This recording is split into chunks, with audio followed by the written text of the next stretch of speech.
আমি এখন চলে আসছি আমাদের কবরস্থানের পাশে। হয়তো বা এই কবরস্থানে আমি একদিন চলে যাব। অনেকে এভাবে চলে গেছে, আমার দাদা কাকা অনেকে চলে গেছে। এই চিরস্থায়ী জীবনে অনেক কিছুই দেখবা, আবার অনেক কিছুই দেখতে হবে। অনেক দিন পরে আমাদের বাড়ির সামনে একটা ভিডিও দিলাম। কমেন্ট বক্সে কমেন্ট করে জানাবেন কেমন হয়। দেখতে থাকুন, আমি দেখাইতে থাকি।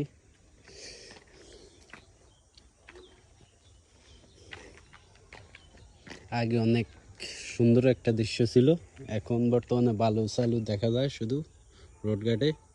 আর এই সাইডে হয়েছে ধান আলি আছে, ওই সাইডে রোয়া দিয়েছে। মাঠে ঘাটে অনেকে কাজ করে, এই দৃশ্যগুলো দেখতে পারে না যারা প্রবাসে থাকে বিশেষ করে।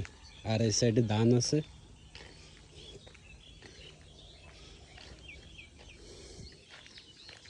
এই যে ধান।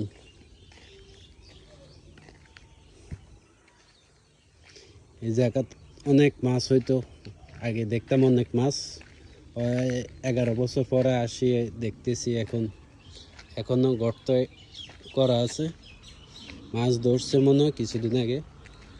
আর এই সাইডে হরগে ক্ষেত, সর্ষে ক্ষেত বলে। আর এই হলো বট গাছ, অনেক বসে আসছিলাম এটার নিচে, আড্ডা মাড্ডা মারলাম বন্ধুরা সব।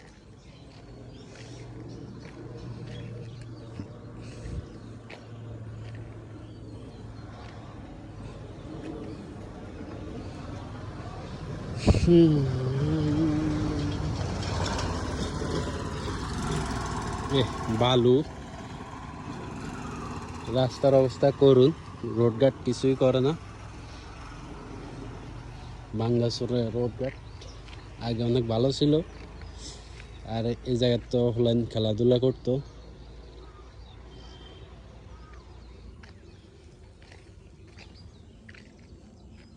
এদের রোডঘাটের অবস্থা কেমন দেখুন, খুবই খারাপ অবস্থা।